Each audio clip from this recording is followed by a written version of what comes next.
Jamie, who's from Francis Taylor Building, followed by Jeremy Johnson, QC from 5 Essex Court, and finally we'll be hearing from Hannah Slarks from 11 KBW. So, Richard, I'd like to hand over to you, please. Thank you very much. Thank you very much. I practice mainly in public law and environmental law, and I'm, I suppose, a middle-ranking junior nowadays, which means that my work tends to be for public authorities.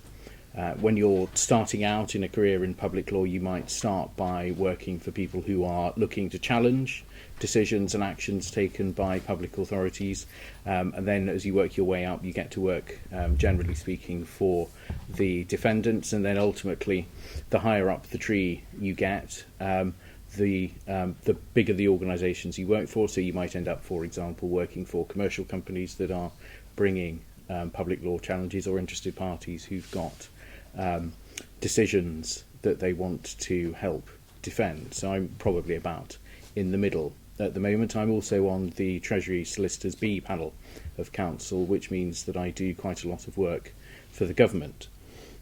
I came to where I am by a slightly unusual route, in that I started off doing something completely different first and came to the bar as a second career.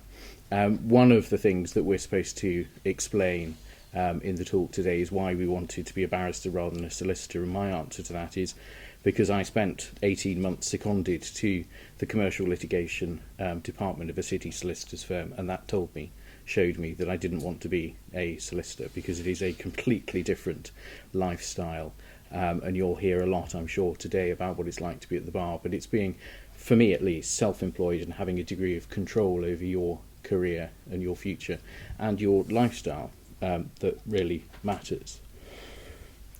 You're here, I guess, because you're interested in doing public law. When I came to a similar talk like this many years ago now, I was told that no one really starts off at the bar doing public law.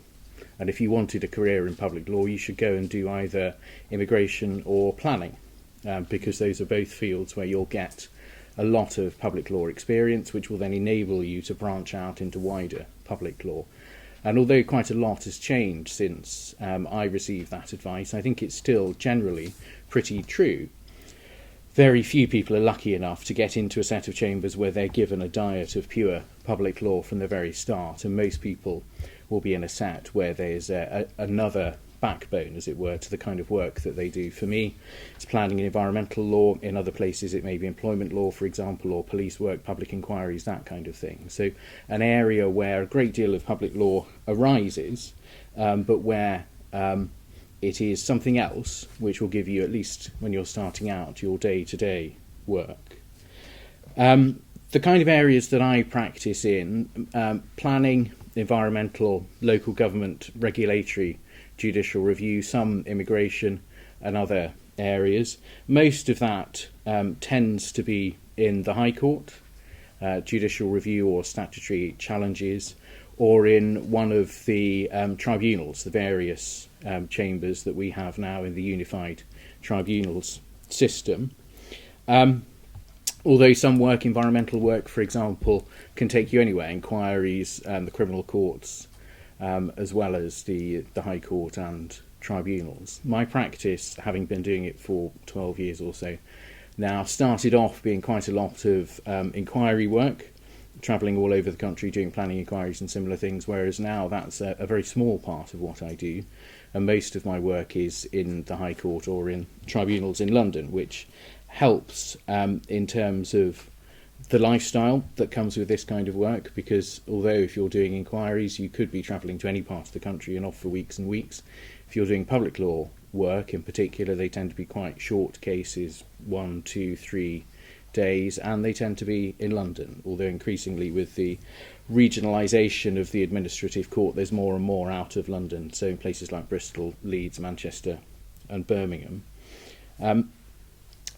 That other work that I mentioned earlier as the backbone of practice is quite important, and when you're looking to get into public law, think about the kind of work you might want to be doing in those sets. And it's important to keep it, partly because it gives you the basic experience, because public law issues arise, generally speaking, from other fields. So you need to understand the basic areas of practice, whether it's planning or immigration, the kind of work that goes on in tribunals before you can then deal with those issues in a public law setting in the administrative court. But it's also good experience as an advocate, particularly with witness handling, which you won't get doing judicial review or other public law cases because they're based on submissions. So having that other work is important to get experience and also to provide a degree of income as well, because public law is not the best paid area of practice, but if you've got another practice that sits with that, that can be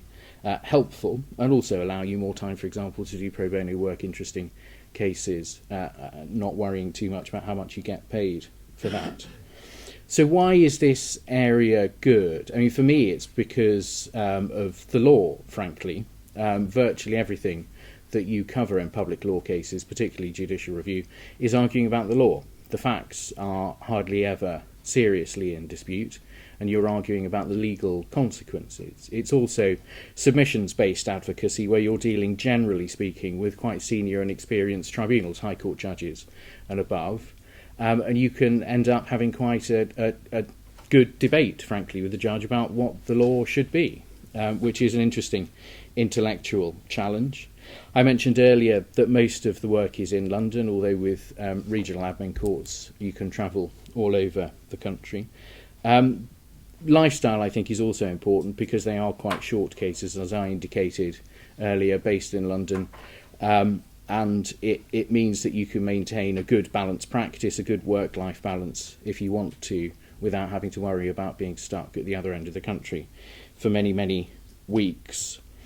It's also, frankly, a good area to get into because most other barristers will regard it as interesting. So in my field, for example, there are plenty of barristers who spend their lives doing planning inquiries, who in some senses are actually quite jealous of you doing High Court work in London, for example, because it does tend to be the more high profile, more interesting work.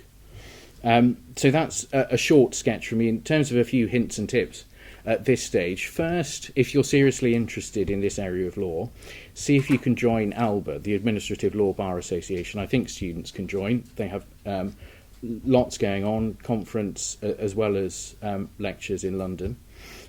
Secondly, do think about, when you're applying for pupillage, regional sets. Although the best sets, like Francis Taylor Building, of course, are in London, there are some good sets doing good quality public law work over the country, particularly in places like Manchester and Birmingham, for example.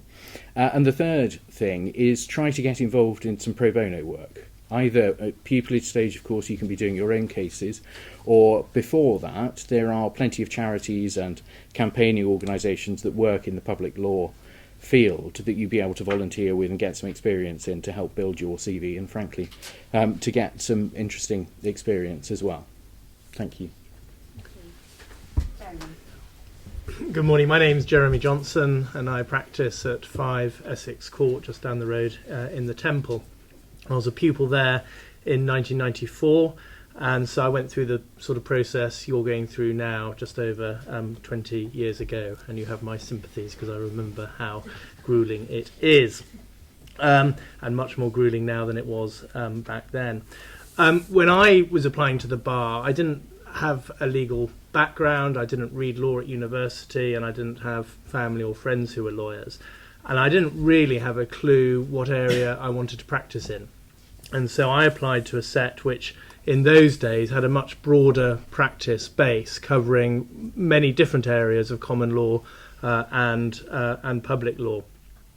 But one of the main things we did in Chambers was act for public authorities and the police, both in private law disputes, so personal injury claims and the range of civil liberties claims for the police, but also in judicial review and public inquiries and that sort of work as well. And really, it just happened by a natural process that I ended up doing more and more public law type work, and eventually applied to join the Treasury Solicitors panels that you've already heard about, and spent more and more time by a natural process acting for the government in judicial review challenges. And so doing a sort of broader range of work in the early years, acting for public authorities, provided a a background and enabled a natural progression into doing more targeted and specialised judicial review work from about 5 or 6 or 7 years call. One of the interesting things that I enjoy about a public law practice is the sheer breadth of work that is covered, ranging from asylum and immigration claims through commercial, planning litigation, and public inquiries, human rights and civil liberties.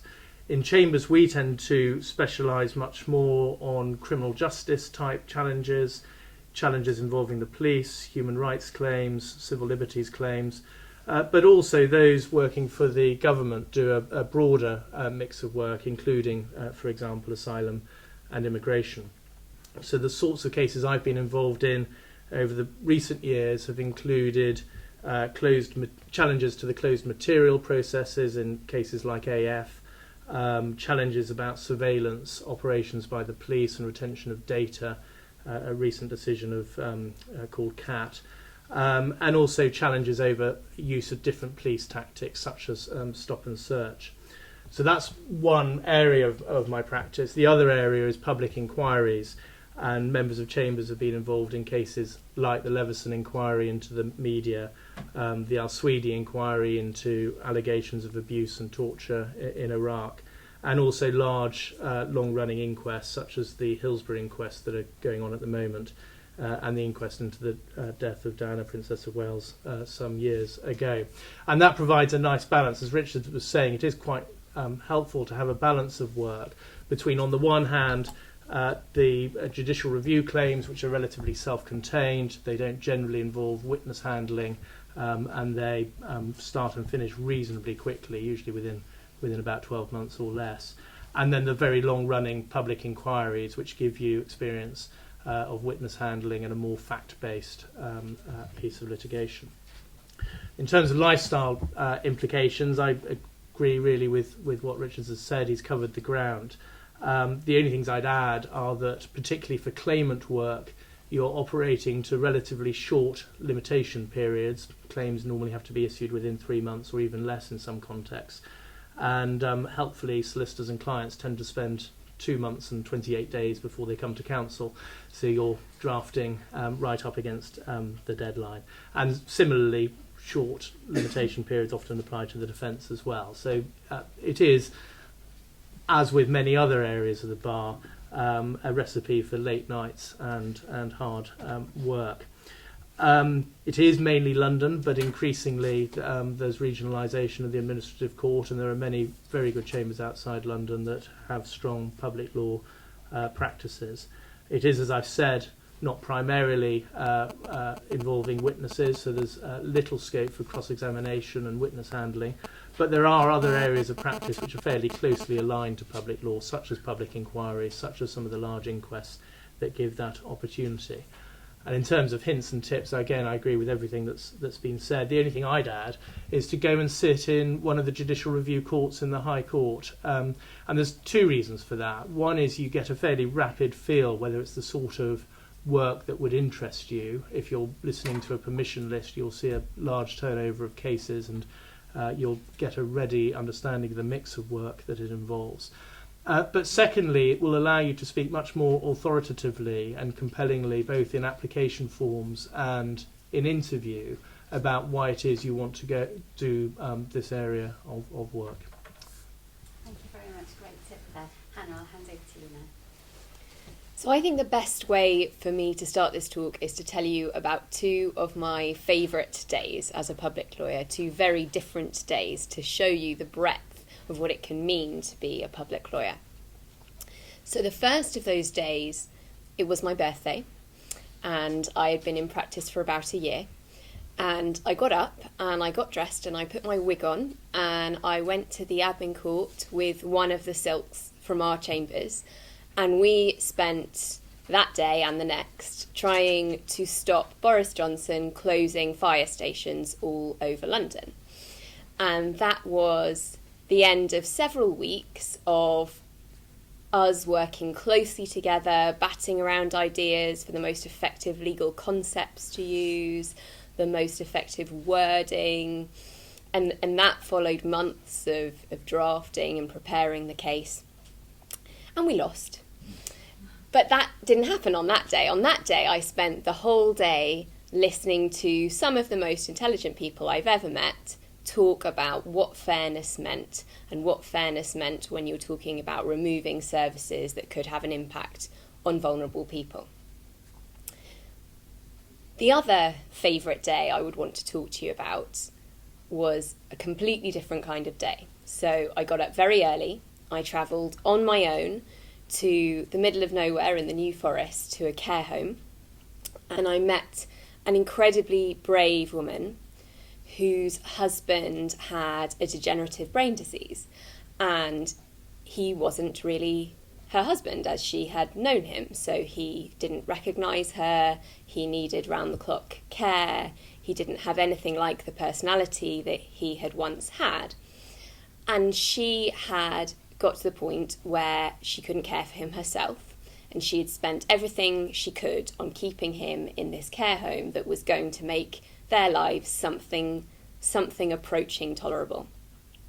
And she was about to lose her house, and soon it would get to the point where, even having lost her house and sold everything she owned, he wasn't going to be able to stay in that really quite nice care home anymore, and she was going to have to spend the next 20 years going to visit him in somewhere that crossed the line and no longer made their lives anything like tolerable. And I sat next to her in an NHS continuing healthcare hearing, and I persuaded the decision maker that his care in that care home should be free for the rest of his life, and that she should be repaid everything that she had spent on his care to date. And that was unquestionably one of my favourite days as a public lawyer. So that's what I do. I do completely different things, and that's what I want to talk about in this talk, is that being a public lawyer can mean completely different things depending on where you are working, and once you are there, the kind of cases that you choose to make and the kind of practice that you choose to build. So I am in my third year of practice, and I practice in public and employment law at 11 KBW. And when I say public law, I'm not drawing a distinction from human rights. It's not practical to do so. So I will talk about both of those things. So what I want you to take away from this talk is all of the different things that public law can mean. But of course, I can only talk about the things I'm familiar with. So you have to add in planning and immigration and all these things I don't do. But in terms of what I do, you might spend your time as a public lawyer doing big headline-grabbing cases for claimants. So over the last few months, some of my colleagues in chambers, some more junior than me, have been working on the case challenging the Lord Chancellor's reforms to criminal legal aid. So they had that struck down once. He remade the policy. This week they are going to be going to the Court of Appeal to try and strike that down again. And those colleagues will actually be on our stand all day if you would like to go and talk to them about that case. You might be defending controversial, high-profile government policies. So in the last few years, my colleagues have defended the bedroom tax, they have defended secret trials, they have defended the workfare scheme, they have defended the policy on the right to die. I don't know how many of you followed the Nicklinson case. You might be using public law in a commercial context. So many of my colleagues spend their time challenging and defending multi-million, multi-billion pound contracts using procurement law, occasionally using human rights. One of my colleagues, who's only a year more senior than me, spends almost all of his time doing that already, because that was the practice he wanted and he went out and built it. You might be doing work on big public inquiries. So again, one of my colleagues who's a couple of years more senior than me, when she was only, I think, 2 years cool, she was counsel to the Leveson inquiry. Another of our juniors spent, when he was about 5 years cool, several years on the Baha Musa inquiry. And it does take up a lot of your time, but they can be fascinating, fascinating places to work. You might take a lot of really interesting work surrounding national security. So Karen Stain QC, who will also be on our stand this afternoon, has done cases about Guantanamo Bay, about extraordinary rendition, about drones, about the detention of people in Afghanistan. She has an enormous safe in her room as a result of that. And she leads many of our juniors. So again, people only as senior as I am or slightly more senior than me can be working on those cases with her, albeit they can't usually tell me anything about them. And you might be doing a lot of the work surrounding information. So within the last year or so, it seemed a quarter of members of chambers were in the Supreme Court in the Kennedy case, which some of you may know, which was about whether Article 10 can give rise to a human right to freedom of information. Or you might be doing information tribunal work, which can provide quite a steady stream of work for many juniors concerning freedom of information. You might be interested in the law surrounding education. So a lot of us do discrimination claims, both for and against schools and universities, or judicial reviews about closures of schools and conversion to academies. You might be interested in regulatory work. So one of our very new members of Chambers spent his first year in practice seconded to the FCA, the Financial Conduct Authority, and he now spends probably more than half of his time doing financial services regulatory work, completely different practice from me. Or like me, you might be particularly interested in health and community care.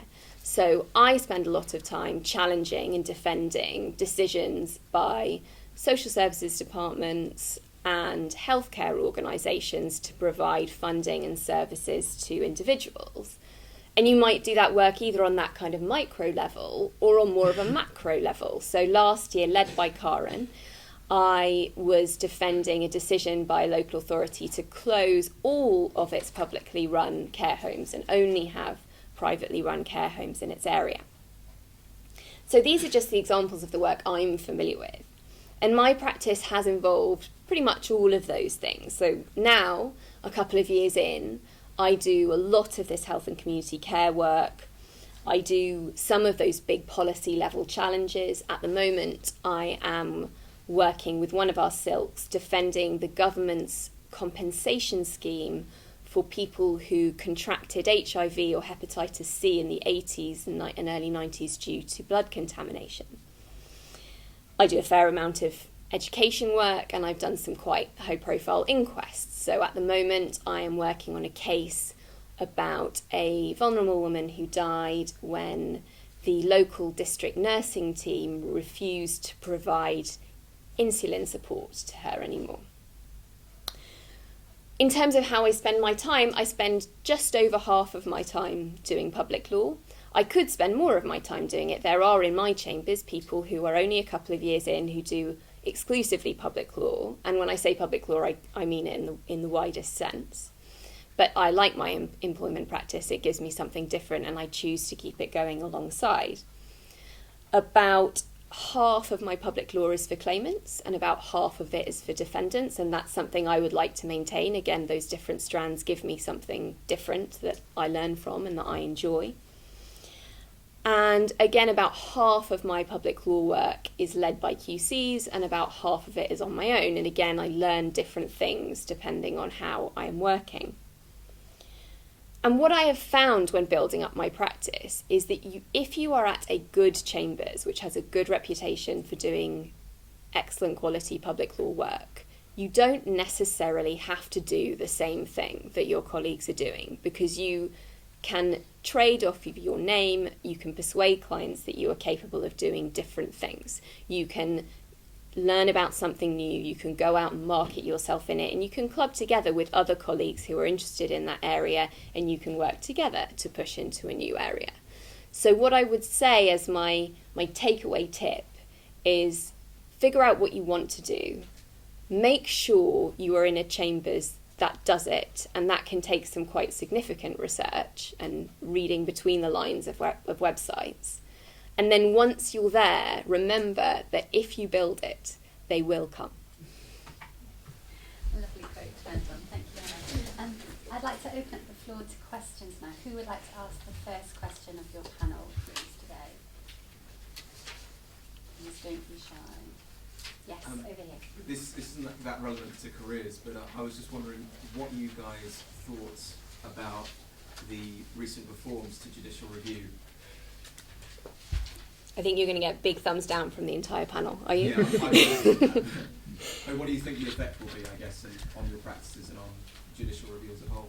Well, so last week there was a big victory in challenging those, so most of you will probably know that at the moment the rule that you only get paid if you get permission has been found to be unlawful. We don't know what's going to happen with that next.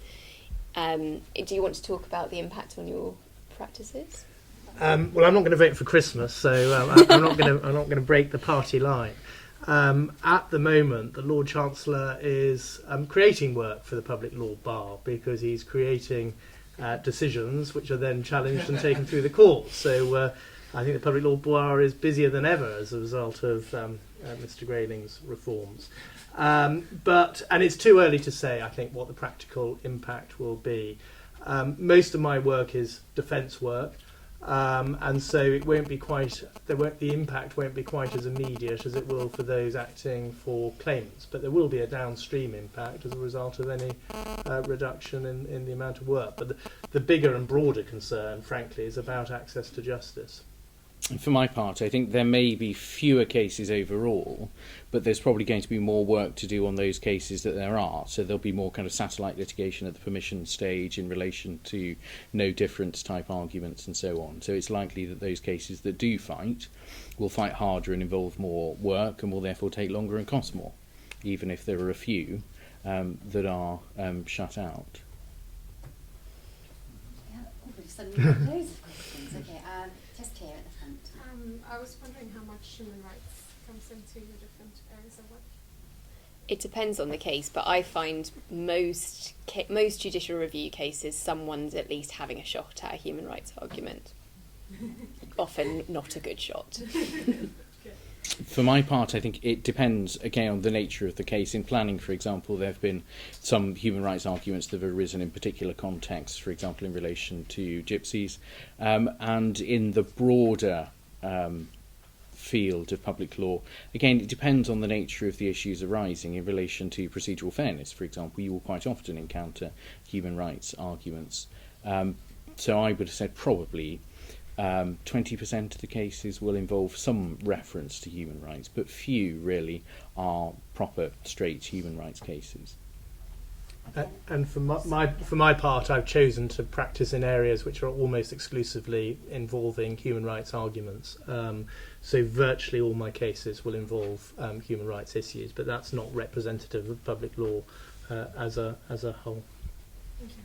We have got a human rights talk next in 10 minutes' time, but I'll be honest with you, you may not get into it. If you don't get into it and you wanted to, please go on our YouTube channel from Monday and find it, because again, you'll have another load of good advice on there. Okay, there was a question just here, and then I'll try and come to you next. I've sat in on some judicial review cases whereby the claimant were desperately trying to get funds for public health care, community care, etc.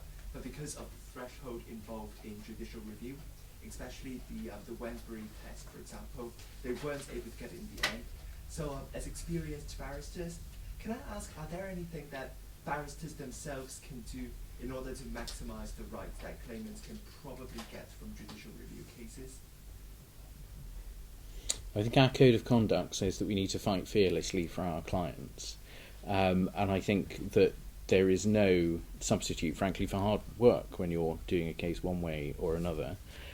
Particularly nowadays with the amount of case law that's coming through the admin court and the number of transcripts that are out there, that little bit extra research will quite often find a case that, if not establishing a new principle, at least is helpful and persuasive to tug at the judge's heartstrings. Yes, I agree, and our job is to be creative with the law, and the Wensbury test is high, as you say, but if one can import human rights principles, for example, and water it down to a proportionality test rather than a Wensbury test, then you might be halfway to winning a case. I think it's a lot about being both creative but firm with your merits analysis. So when you start a case, if you're acting for a claimant, it's quite likely that you're going to have to give advice on the merits of the case that may be used to get funding one way or another. And you need to be creative and brave enough to find the arguments that might give your claimant a shot, but you also need to be firm and say, actually, this is a case that doesn't have a shot, and it wouldn't be right to advise otherwise. I think the other thing you need to bear in mind as well is that if you're going to watch in court, you're seeing the cases where the other side has decided to defend. Unfortunately, in one sense, the majority of cases I've done in, say, the last year for claimants have not fought through because the defendant has consented to judgment, agreed to reconsider or whatever. So the strong cases, intelligent defendants won't fight, so you won't see those in court. Okay, I think we've got time for one more question. You've been very patient. So you've all said that you can go in and build your practice around the area that you really want to. But realistically, in the first couple of years as a junior counsel, how much flexibility do you have and how much autonomy do you have over the cases that you want to do, or is it really just taking the work you can get? It completely depends on the chambers that you're at. So if there is a stream of the kind of work that you want coming into that chambers, there's a good chance that you can barge your way into it somehow. If you are going to have to build it with marketing, then that will take longer. The reality is you want to be accepting work and showing willing when the clerks are offering you work. But if you are at a chambers where the clerks are interested in tailoring your practice and interested in helping you to build something, then that's something that can start from day one. So my first day of tenancy, I sat down with my clerks. They said, where do you want to be next year? Where do you want to be in 5 years' time? And I had my first community care case a week later. The bottom line is any pupillage is better than no pupillage. So even if you want to do public law, apply for a range of sets, out of London, as I've indicated, but also common law sets, because providing that the set does a little bit of the work you want to do, then you've got a good head start. And then, of course, you need to do enough of the work that comes through the door to keep the clerks and those in chambers who want juniors happy, and to pay the mortgage. But that might leave you with, say, half your time free to do whatever work you want to do, and to be able to do it, at reduced rates, or spend your time writing articles and so on. So there is a great opportunity to build work. Jeremy, did you have anything to add? Well, very quickly, I agree. I can only speak really for my clerks and my chambers, but I suspect it's representative of many others. And our clerks would like nothing better than juniors who've got a passion for a particular area and are prepared to put the work in to go and build a practice. And that might involve writing articles, it might involve putting on seminars, it might involve going and visiting solicitors and marketing yourselves. And if you're prepared to do that, I suspect, certainly in our chambers and many others too, you'd have a very supportive clerking team behind you. Thank you very much.